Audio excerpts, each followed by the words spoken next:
We live in interesting times for the headlines.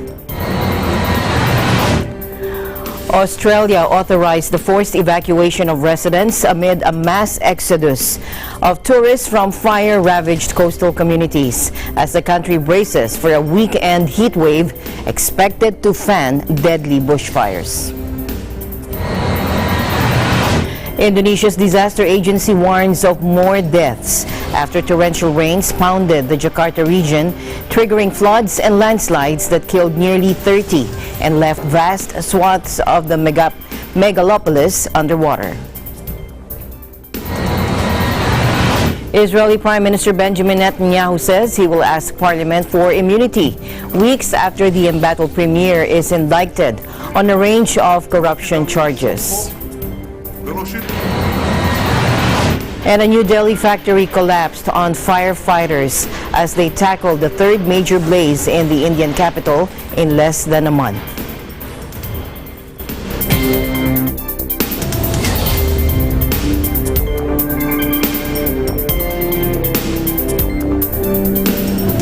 Alma Angeles, wherever you're watching from around the world, thank you very much for joining us, and now to the news.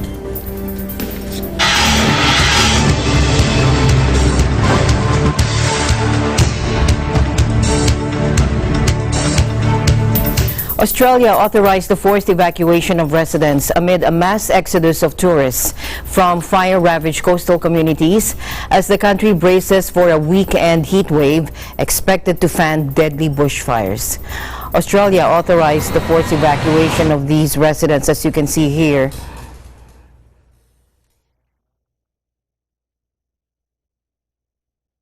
It came after the New South Wales Rural Fire Service declared a tourist leave zone stretching from about 200 kilometers from the popular holiday spot of Batemans Bay along the picturesque coast to neighboring Victoria State, where people are also being urged to flee. At least 18 people are now known to have died in one of Australia's most devastating bushfire seasons yet. And there are growing fears the toll could rise dramatically, with officials in Victoria saying 17 people were still missing in their state. The Premier of the Australian state of New South Wales has declared a week-long state of emergency in response to the escalating bushfire threat. Visitors are being warned to leave the affected areas before Saturday, when another heat wave is expected to sweep across the country, with gusting winds and temperatures above 40 degrees Celsius or 104 degrees Fahrenheit. Now, that weather will create conditions officials say will be as bad as, if not worse than, Tuesday, the deadliest day in a months-long bushfire crisis. Many tourists and residents spent 2 nights isolated with no electricity or telecommunications before authorities on Thursday declared some roads safe to use. New South Wales Transport Minister Andrew Constance called it the largest evacuation of people out of the region ever, with a queue of cars stretching along the highway towards Sydney as thousands flee the area. Indonesia's disaster agency warned of more deaths after torrential rains pounded the Jakarta region, triggering floods and landslides that killed nearly 30 people and left vast swaths of the megalopolis underwater. Take a look. Ini sudah masuk di Jakarta, sudah masuk ke Halim, beberapa sudah masuk ke tol Cikampek, kemudian juga di beberapa objek vital. Saya kira ini harus segera dinormalisasi sehingga fungsi-fungsi itu kembali menjadi normal. Tens of thousands of residents have been evacuated to temporary shelters in the area, home to some 30 million, with scores of houses damaged in the deadliest flooding in years after torrential rains on New Year's Eve.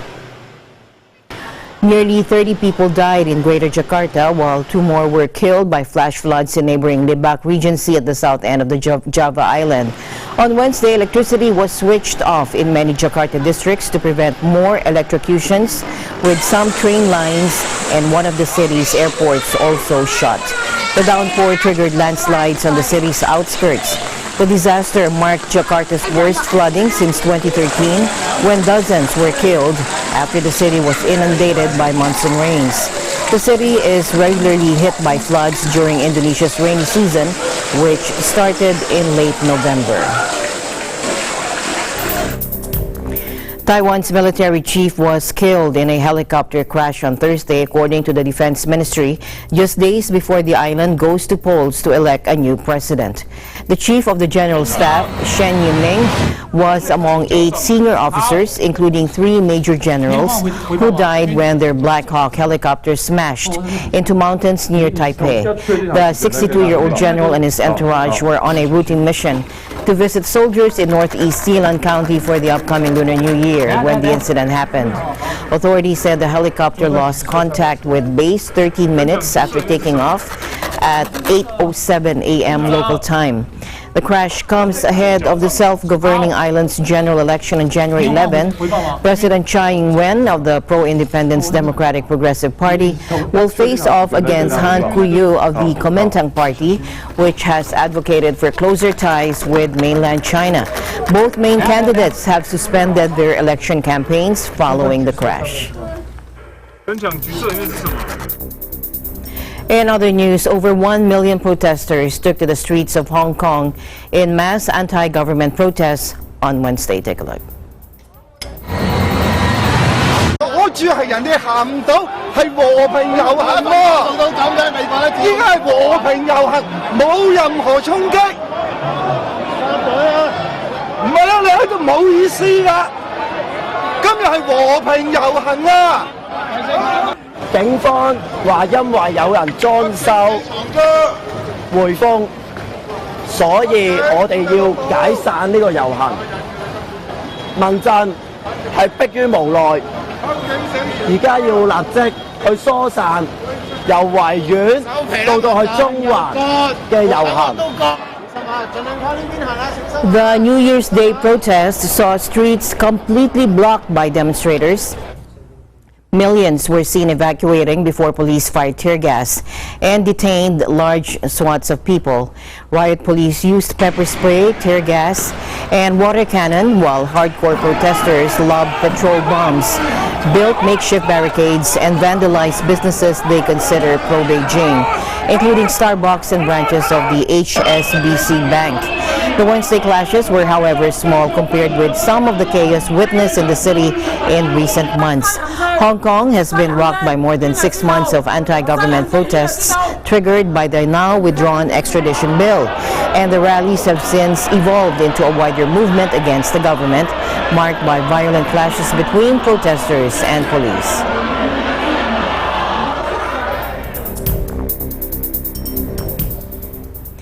In other news, authorities are investigating an outbreak of viral pneumonia in central China amid online speculation that it might be linked to SARS, the flu-like virus that killed hundreds of people a decade ago. Take a look. Now, 27 cases of viral pneumonia have been discovered in central China's one city after a citywide surveillance conducted in December, according to local authorities. 7 out of the 27 cases are in critical condition, while the rest are controllable, according to authorities. They said that 2 patients will be discharged from the hospital in the next few days.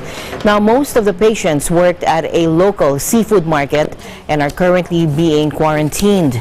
A statement issued on Monday by the Municipal Health Department said several cases of pneumonia originating from an unknown source were reported in Wuhan. News of the mystery pneumonia outbreak led to speculation online that it might be linked to severe acute respiratory syndrome, or SARS, a highly contagious respiratory disease. A team of experts from China's National Health Commission were sent to the city to test for the virus, and surveillance for the virus is ongoing. In other news, when Johan was born with a grave genetic illness called chronic granulomatous disease, he benefited from a still experimental type of treatment known as T-cell therapy that helped his immune system fight off viruses after he received a bone marrow transplant. Johan now shows no signs of the disease that used to threaten him. Take a look.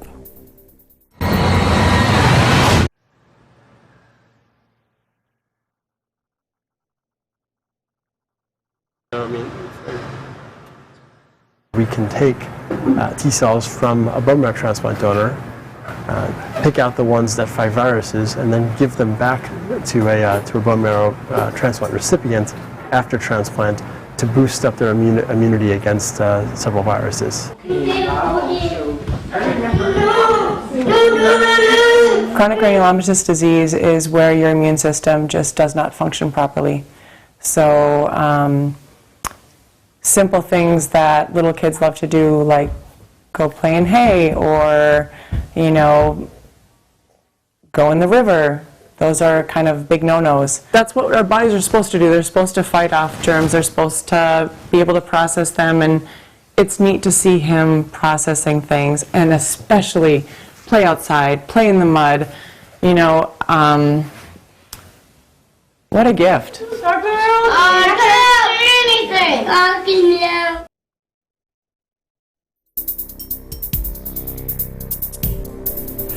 A New Delhi factory collapsed on firefighters on Thursday as they tackled the third major blaze in the Indian capital in less than a month, according to officials. Take a look.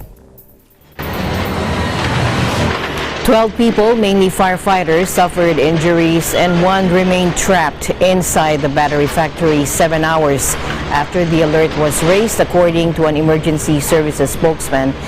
Emergency services have been put on special alert following a series of high-profile disasters in recent weeks. A fire that tore through a bag factory on December 9 killed 43 people, while 9 others died in a later incident. More than 150 firefighters were called to the factory in the Piragari district of Delhi after the alert was raised just before dawn on Thursday. Flames more than 10 meters or 33 feet high were reported. Firefighters were battling the blaze inside when an explosion rocked the back of the factory, which collapsed into a heap of debris, giving off black toxic smoke. India is frequently rocked by fire disasters blamed on poor planning and lax enforcement of safety rules.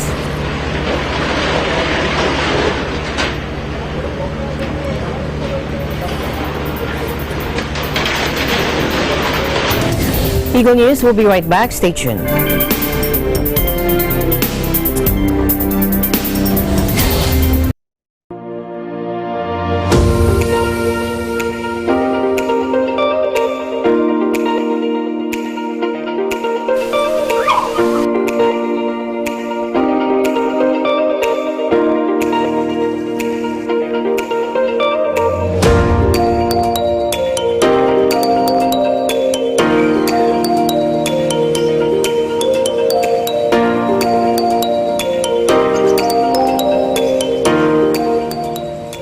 Visiting the Philippines, Manila or Quezon City is a popular destination.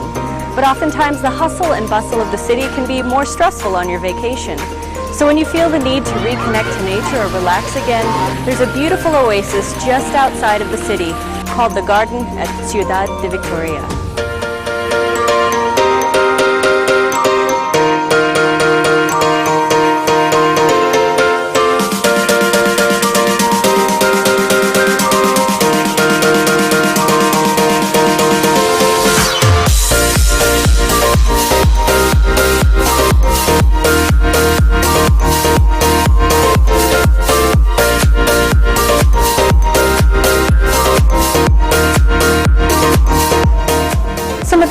That you can see here include hydrangea, snapdragon, and stargazers. They're truly beautiful.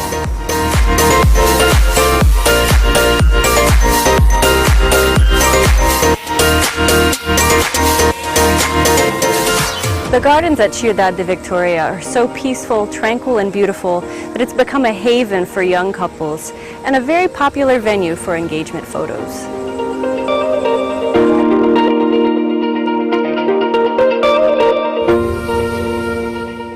The next time you want an escape from the big city, the garden at Ciudad de Victoria is a wonderful place to visit.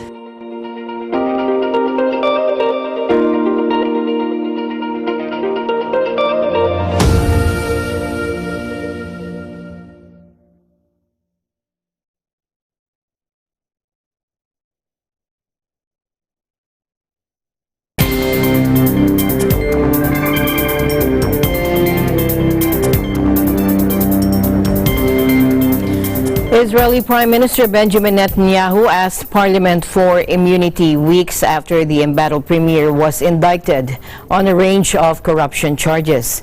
Prime Minister Netanyahu, Israel's longest-serving premier, is fighting for his political survival on two fronts: the corruption allegations and stiff opposition from a new centrist party. Take a look.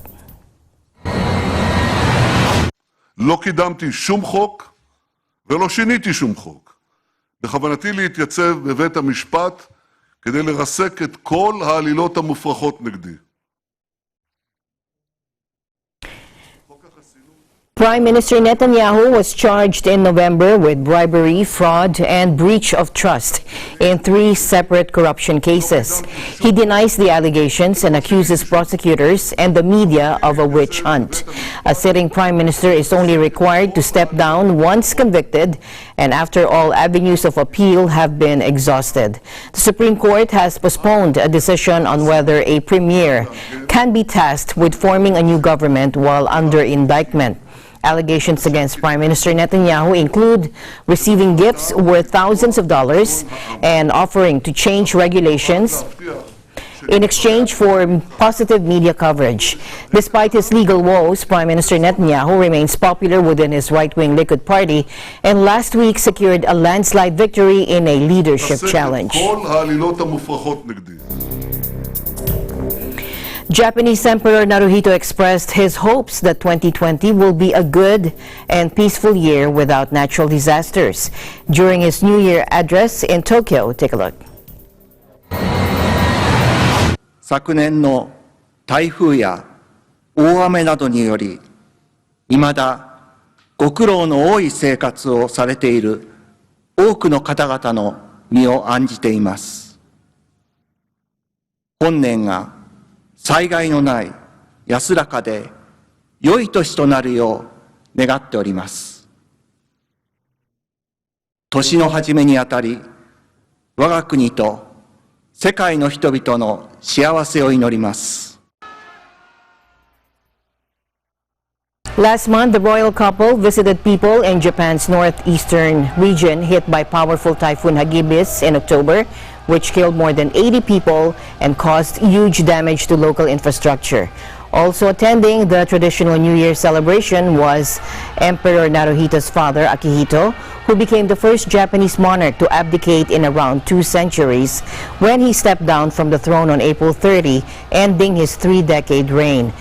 Emperor Naruhito formally proclaimed his ascension to the chrysanthemum throne in October in front of royals and leaders from around the world.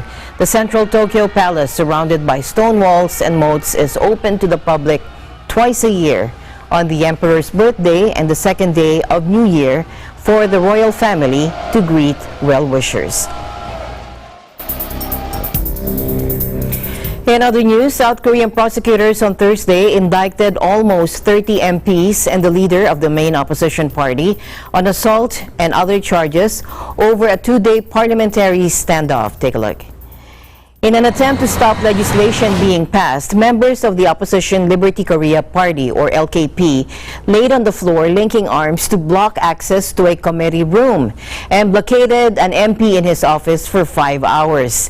Scuffles broke out as MPs of the governing Democratic Party tried to force their way into the hall in April. Now, Seoul prosecutors indicted the LKP leader Wang Kyo-an and 23 of his MPs, including former parliamentary floor leader Na Kyang-won, on charges including causing a commotion at the National Assembly and illegal detention. 5 Democratic Party MPs were indicted on accusations of assault. Among the 29 accused, prosecutors said 18 will face court trials, including Wang and Na, while the others are likely to be fined without court proceedings as their offenses are considered minor. The dispute broke out when the governing party and its allies sought to fast-track a series of reform bills, among them setting up a body to probe corruption by high-ranking officials. After becoming the world's youngest elected leader in 2017 at age 31, Austria's Sebastian Kurz has pulled off yet another surprise. After working with the far-right party in a coalition government which was brought down in a corruption scandal, the wonderkind, as he is known by some of his fans, has now formed an alliance with the Greens. Diese Regierungsverhandlungen, so ehrlich muss ich sein, waren nicht einfach, weil die beiden Parteien in ihrer inhaltlichen Ausrichtung sehr, sehr unterschiedlich sind. Wir haben aber in einer respektvollen Art und Weise ein meiner Meinung nach exzellentes Ergebnis erzielen können. Regierungsverhandlungen, so ehrlich muss ich sein. Despite presiding over a period of unusual instability when a graft scandal engulfed his junior coalition partner, the far-right Freedom Party, or FPOE, in May, Kurz managed to expand his support base, picking up unhappy FPOE voters to win 37.5% in September's snap elections. Growing up in Vienna as the only child of a secretary and a teacher, Kurz became active in the OEVP at the age of 16. Having dropped out of his law studies to focus on politics, he first entered government in 2011 as Secretary for Integration and then as Foreign Minister 2 years later, aged 27. Full of praise for Hungary's populist Prime Minister, Viktor Orban, Kurz claimed credit for closing the Balkan migrant trail in 2016. All right, let's first take a look back at some of the stories that made headlines around the world and that our U.S. Bureau were able to cover. Here's Eliza Gonzalez Manglikmot and Ace Ramirez. Happy New Year from Washington, D.C., everyone, and thank you for joining us today. Happy New Year to you, Ace. And Happy New Year to you too, Eliza. Greetings, everyone. Join us as we bring you the major stories that made headlines in the U.S. this passing year. In politics, 2019 started with the continuation of the longest government shutdown in United States history. It started on December 22, 2018 and continued on until January 25 of this year, 2019. I remember that. President Donald Trump and Congress could not finalize a budget for weeks because they could not see eye to eye on the president's desire to use federal funding to erect a wall along the U.S.-Mexico border. Congress and the White House finally agreed on a federal funding 35 days later. 35 days, the longest in U.S. history to date, and we're hoping it doesn't happen again, or doesn't happen longer. Another story that ran long in the U.S. news cycle is the Robert Mueller investigation, wherein Mueller and his special task force investigated possible interference by the Russians in the 2016 U.S. presidential elections. And throughout the year, Congress and the White House had many different scuffles on TV via Twitter, but none bigger than when the Democrat-led House of Representatives held impeachment trials against President Donald Trump. That is true. In the political arena, it is safe to say that this one is the biggest news story in the country, if not the world, in 2019, with Donald J. Trump becoming only the third president to be impeached by the House in the history of the United States. He was impeached on 2 articles, abuse of power and obstruction of Congress. And I would agree. In January, we will see how this chapter of Trump's presidential career would unfold as the Republican-controlled Senate tries to end this with an acquittal, thereby keeping President Donald Trump in office. That is what's expected to happen if it ever gets sent to the Senate. If. That's a great point. If it gets sent, because as of this report, Nancy Pelosi is holding off on handing it off to the Senate. Meanwhile, let's move on. While it was a turbulent year in Washington when it came to politics, it was a great, historic year in sports for the nation's capital. In women's basketball, the Washington Mystics became the WNBA champions for the first time in franchise history with an 89-78 Game 5 win over the Connecticut Sun. 2019 also has seen the Mystics record their best ever, so another historic one, regular season with 26 wins and only 8 losses.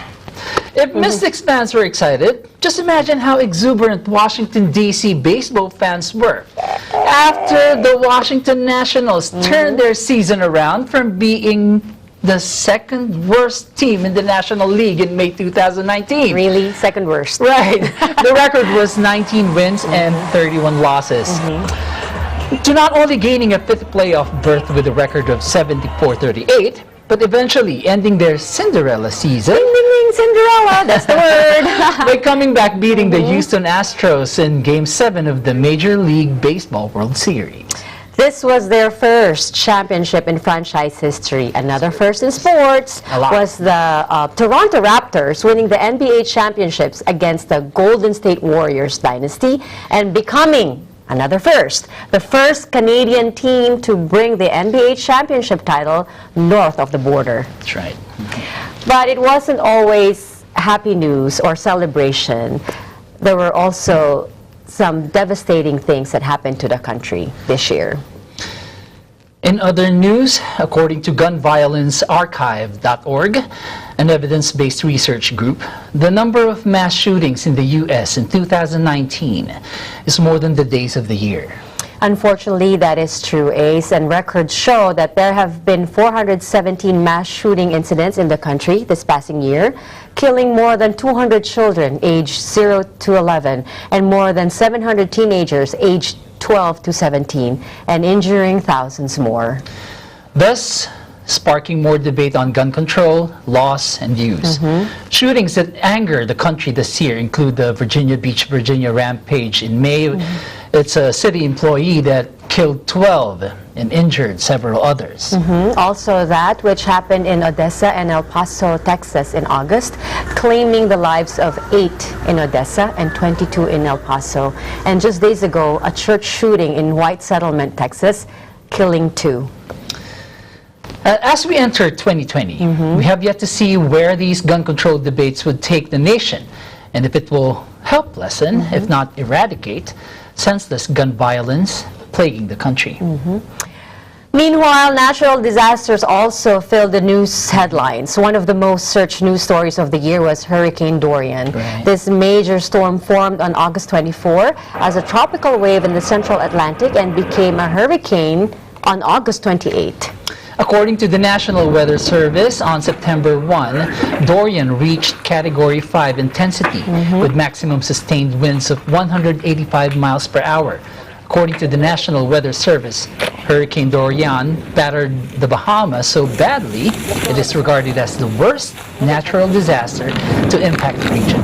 The worst. The storm killed more than 60 people in the Bahamas and caused billions of dollars worth of damage. It threatened the U.S. eastern seaboard, but the damage, however, was minimal compared to the devastation the storm caused in the Bahamas. And we can't forget about the fires that ravaged California for several weeks, scorching thousands of acres and burning structures along its path. Displacing thousands, not just hundreds, thousands who have lost their homes and everything they have, but also giving a chance for neighbors to help each other out in times of grief. That's the good part about it. There's hope in humanity. Right?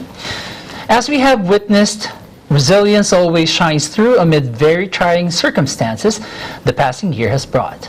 Stories in 2019, happy or sad, have made its way into our homes, giving us the opportunity to think, examine, and act on things that affect us and those around us. Because we truly live in interesting times. From Washington, D.C., I'm Ace Ramirez. And I'm Melissa Gonzalez Manglik Mott, wishing you all a very happy new year, and we are one with 25. Thank you, Eliza and Ace, and Happy New Year too. Now, during this time of the year, Hawaii is 5 hours behind New York, so it's no surprise that the 50th state would be among the last in the U.S. to ring in the new year. But for one community in the heart of Oahu Island, this does not have to be the case. Here now is Hawaii correspondent Mio Senas with her last report for 2019. Mililani is a small community which does not have a lot of tourists nor gain as much spotlight compared to Hawaii's capital city of Honolulu.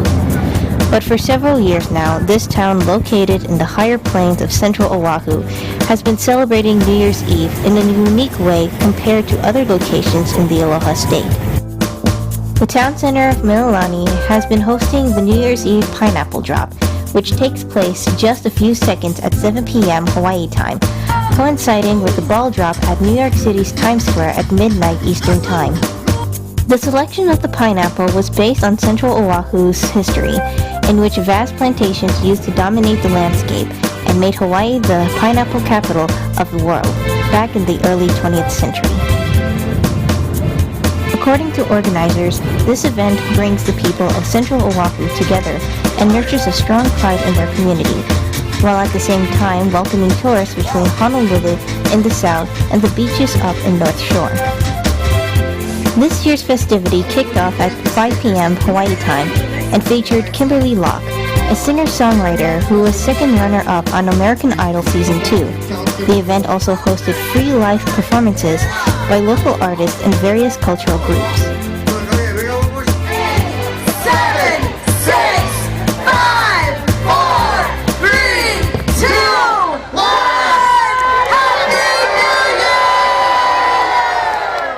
Other activities that take place on New Year's Day include a hike along a trail towards Makapu'u Lighthouse Point to catch the first sunrise of the year in Hawaii. Another is the Fukubukuro discount shopping spree at Ala Moana Center, the state's largest shopping mall. Reporting from Honolulu, Hawaii, I'm Mio Asena, 1 with 25. Happy New Year!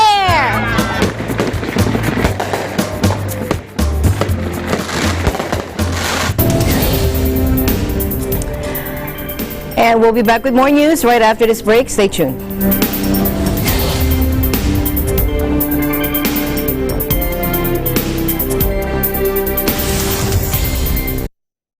Tungkulin ng MTRCV ang mag-provide na appropriate rate.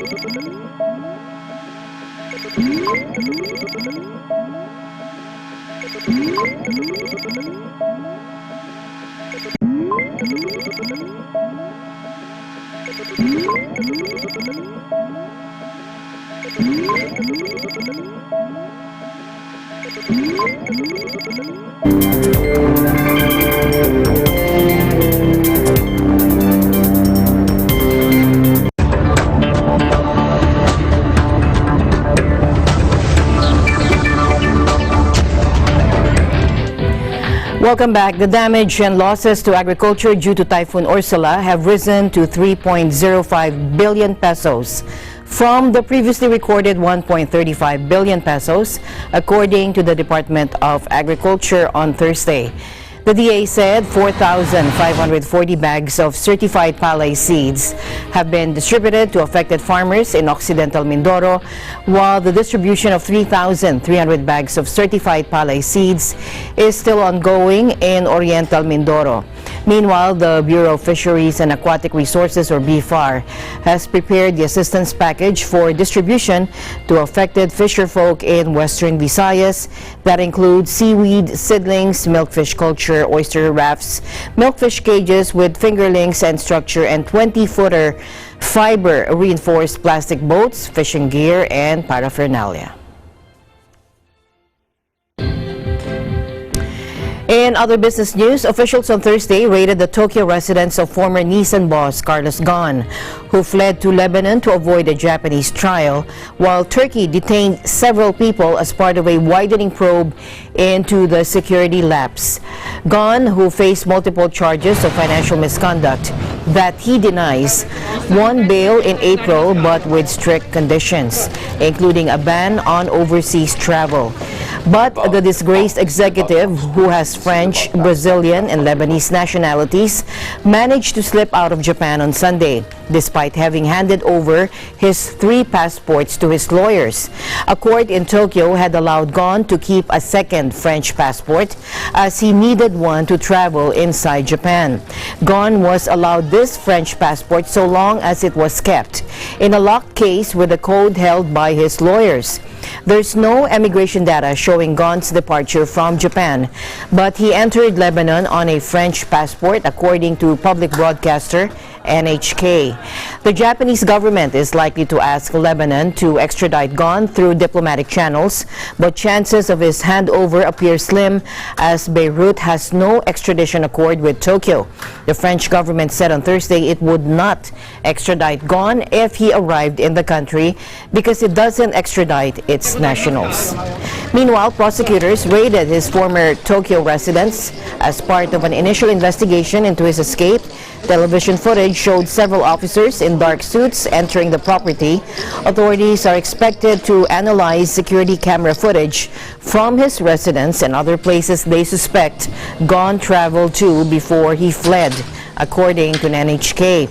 Police suspect several people accompanied him to help him escape in an unlawful manner. Turkey, meanwhile, has detained 7 people for questioning, including 4 pilots, over how fugitive businessman Carlos Ghosn managed to transit through Istanbul as he fled Japan on his way to Lebanon. In other business news, car giant Volkswagen said it would open talks on a possible settlement in a mass lawsuit brought by hundreds of thousands of German diesel car owners over emissions cheating. Volkswagen and the Federation of German Consumer Organizations, or VZBV, have agreed to enter into discussions regarding a possible settlement, the company said in a statement. Both Volkswagen and the VZBV said while discussions are at a very early stage and there is no guarantee of a settlement, they hope to find a pragmatic solution for the benefit of the customer. Around 400,000 diesel owners have joined a mass lawsuit against Volkswagen over the group's 2011 admission to emissions cheating affecting 11 million vehicles worldwide. Volkswagen and subsidiaries built so-called defeat devices into engine control software designed to make them appear less polluting in the lab than in real driving conditions. The fallout from the so-called Dieselgate fraud has cost the company over 30 billion euros or 33.6 billion US dollars. The 29-day strike over pension reforms, which left thousands of travelers stranded over the Christmas holidays, now exceeds the longest transport strike to date in France, which lasted for 28 days in 1986 and early 1987. Take a look. These are images from Paris Montparnasse train station.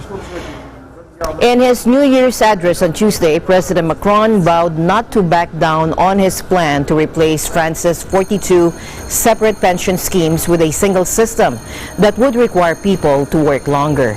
The government said the changes are necessary to make the system fairer for all and more sustainable. But unions argue that workers, particularly in the public sector, will lose out. The strike, which left thousands of travelers stranded over the holidays, exceeded the longest transport strike to date in France, which lasted for 28 days in 1986 and early 1987.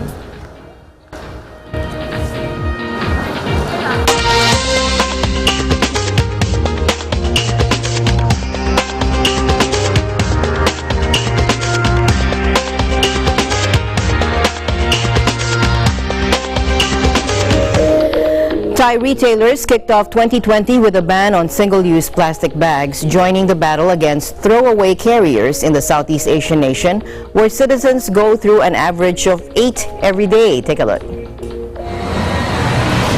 Now, the move taken on Wednesday by several major mall operators and the ubiquitous 7-Eleven convenience stores will see customers instead paying a small fee for a reusable bag made of a cloth-like fabric. Thailand is one of the largest contributors to ocean pollution, with plastic bags recently turning up in the stomachs of dead marine mammals like dugongs and green turtles and prompting national soul searching. While Greenpeace's Pikmal Rukrad said the move by the retailers was a good start, she said it was not enough to solve the plastic crisis. The country will continue to produce plastic packaging and lacks a proper waste management policy, she said, while reusable bags are typically made out of a fabric spun from microplastic. And some shoppers were unimpressed at having to pay for the new bags. Take a listen. You have to give the consumers or the plastic user time. You cannot just change it over, let's say, in 1 or 2 months. It will take time, but eventually it will go away. It's not going to be easy for everyone. Right now, people will be upset, but I think they will change over time. There will be a change. The European Commission estimates that some 70% of plastic waste clogs the world's oceans, killing a range of species from turtles, seals, whales, and seabirds to fish and shellfish.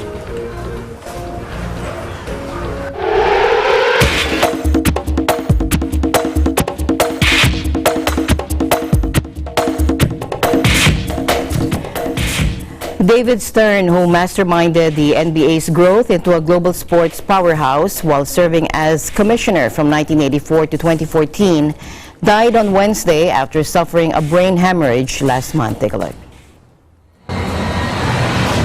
He was 77 years old. The NBA, whose championship games were not televised live in the United States when Stern's 30-year tenure began, announced his passing, which came with his family at his bedside. Stern, who underwent emergency surgery after he was stricken December 12, built the league into a global sporting empire by the time he retired on February 1, 2014, and passed leadership to current commissioner Adam Silver.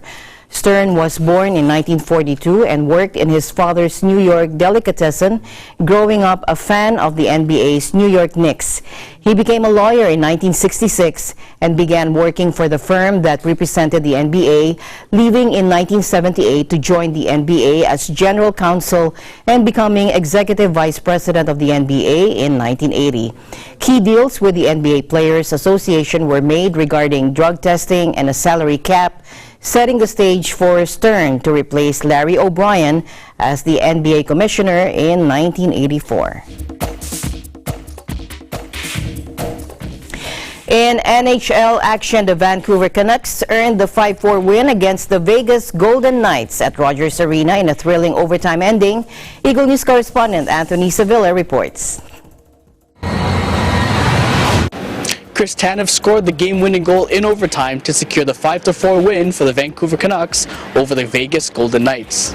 Vancouver avenged the most recent loss on the road to the Golden Knights with the win tonight here at Rogers Arena. Markstrom had a huge 35-save performance, while Pettersson earned the first star of the game with his 2 goals against Vegas. Vancouver avenged the most recent loss on the road to the Golden Knights with the win at Rogers Arena. Vancouver took a 3-1 lead coming out of the first period, but Vegas scored the only 2 goals in the second to tie up the game. The last moments of the third, the Canucks would be up 4-3, but Vegas would capitalize on the 4-on-4 opportunity and force the game into overtime and completely shifted the momentum in favor of the Golden Knights. However, Vancouver got the miracle goal from Chris Tanev to claim the 5-4 win, marking it the 3rd straight overtime win at home for the Canucks. Yeah, I mean they took it to us Sunday really badly. It was not what we wanted at all, and I mean they're a very good team. So like I said, it's huge to get a win against a team that, I mean, you know, they're going to be there right at the end of the season. So it's good to get the win. Yeah, obviously it was a back and forth game. So they brought it to us for a little bit of it in the second, especially. They felt like they controlled the play a bit, but Markey was awesome again, and he made some big saves going down the stretch. It was a fun game to play, back and forth. Some not fighting, but a lot of emotion between the teams. It's a divisional game, so fun game to play and a fun game for the fans as well. Yeah, for sure. I'm really happy for him. He's such a good guy, and I'm really happy that he scored the game-winning goal. Yeah, Markey was another great game from him. He always keeps us in the game. He made a huge save when they just tied it, and I think the shift after they had another good chance. But he was there in the way, and he made a huge save for us. Mark Stone scored the goal for Vegas to force the game into overtime. The Golden Knights' assistant captain showed his frustration in the loss, however was opportunistic about his team's success heading forward. I've liked the way we've played. I liked a lot of the things we did tonight. There's a couple breakdowns, but I like a lot of the things we did. When we get in on the cycle, when we synchronize with our defense, teams have fits with us. We roll 4 lines out the door and we start cycling, we start manhandling teams below. We got some size, we got some skill, and we got speed. So if we play like that, we're going to win more hockey games than we're going to lose. Head coach for Vegas, Gerard Gallant, gave credit to the Canucks goaltender and showed disappointment in the team's loss. You got to give him credit. He made some key saves, especially that one on Stastny with a minute and a half left on our power play there in the third period. So that was a big save for him, and big win for them. But we're a little disappointed. We only got the 1 point. The Canucks' win over the Golden Knights tied up the season series 1-1. The two teams will battle in the third game of this head-to-head battle in Las Vegas. However, the two division rivals won't face off again until March of the new year. From Rogers Arena in Vancouver, Anthony Sevilla, Eagle News, always one with 25. Thank you, Anthony. Our EBC correspondents Glyza Joy Rigor and Rodora Peroche will take us to a fantastic local park in Moscow. Take a look. Good evening, everyone. Tonight we are here at Vydenko Park. And what are we going to find here? This park features museums and large ice skating ring. So what are you waiting for? Come and join us.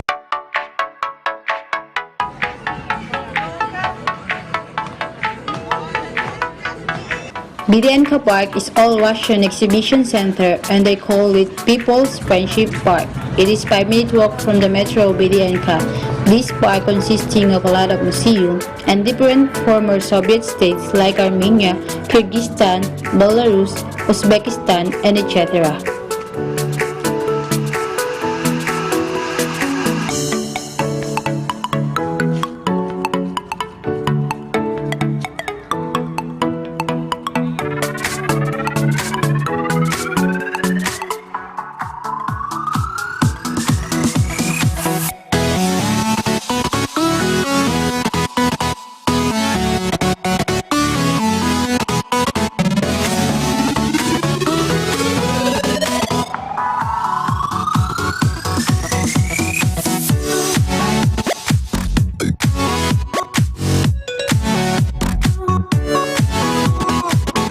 There is also large ice skating here that everybody enjoys it during winter time. Today is the first day of the holiday here in Russia. That's why you can see a lot of people coming, walking around the park.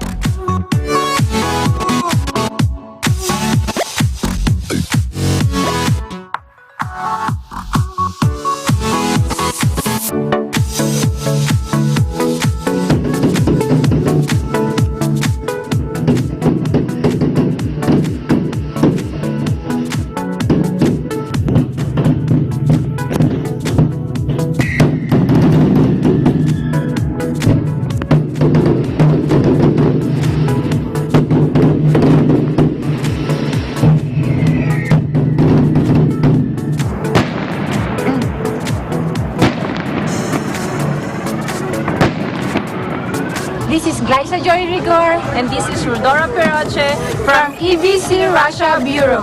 We are happy to welcome year 2020 and we are 1 with 25.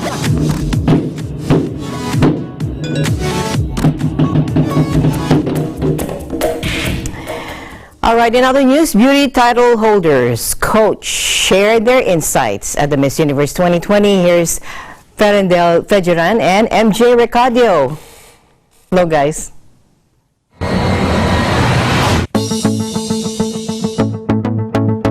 Atlanta, the capital of the state of Georgia, is a home of rich American history. Well-visited landmarks like downtown Centennial Olympic Park, built for the 1996 Olympics. Atlanta is also known for its diverse musical heritage, southern hospitality, and in addition to other unique characteristics, Atlanta is now known as a host city for the recent Miss Universe 2019, which was held at the Tyler Perry Studios last December 8, 2019. The smiles are only found up and down the streets. They radiate from the stage to the audience, on and off the red carpet, and into every lens. A smile goes way beyond a mile. Like the city of Atlanta, impeccable character defines its unique strength and beauty. We get an exclusive look straight from the Miss Universe 2019 press room. It is a very bold color and I'm showing the world. This is hardworking, beautiful inside out, passionate, versatile, and awesome. Yes, I definitely agree. Let's go ahead and dive into the hearts and minds of beauty contestants, winners, and supporters. Having a characteristic makeup such as these, coupled with a key ingredient, can propel and empower you to reach toward greater heights through life-changing experiences. Let's hear from Miss Universe 1991, Lupita Jones, as she talks about a gem she picked up during her Miss Universe journey. We have a chance to learn many things, but one of the most important, I believe, is respect. We need to respect each other. We need to respect that we can be different, but that doesn't mean that we have to fight to each other because of our differences. And what I learn and love about Miss Universe, they keep showing us that we can be different, but we can be friends with those differences and respect each other. That's the main thing that we can learn about Miss Universe. From the lens of a correspondent, we bring you face-to-face with former Miss USA and pinnacle supporters in the pageant world. Let's now dive into valuable thought of self-talk and keeping good character at the forefront. Oh, it's all about protecting your mental space. So if there's any mean bullies, people on Instagram, all that kind of stuff, block them. We don't have time for the mean, the negative, the bullying. We don't have time for that. So protect your mental space, block any bullies. We don't have time for that. Their inner voice must say, now let's get this straight. I rocked an interview. My hair, my makeup, and my face doesn't get any better than this. And these other girls, they got one job. Give me time to change clothes. I'm your Miss Universe. That's what they must be thinking. The one thing that always stands out is that whoever rises to the top, who normally will capture that title, is someone who is not only unique, but who is themselves, who is confident and poised in who they are. It's not someone who's been trained to say the perfect sound bite, but they actually speak from the heart, that all of us do understand, and you can see that on the stage immediately. Positive reaffirmations are critical and universal for anyone to hurdle challenges and triumph any setbacks. Our reigning Miss Universe shares truth about the key ingredient to empower oneself to radiate and positively influence those around us. For me to be able to be here today, crowned as a Miss Universe, with my hair looking the way that it does, and my skin looking the way that it does, is something truly magical, and I hope that it touches every child who grew up the way that I grew up and was told that, they were not beautiful. And it even extends beauty, because it's not just about beauty, it's about breaking boundaries and doing things that you've been told you can never do before. Having a positive mindset seems to be the main ingredient in overcoming challenges and achieving confidence. From Atlanta, Georgia, I'm Frenzel Fahirin. And we are 1 with 25. Thanks, guys. And that's the news for tonight. I'm Alma Angeles. Join us online and here again tomorrow evening. From all of us here, I'm Alma Angeles again. Always 1 with 25. Good night.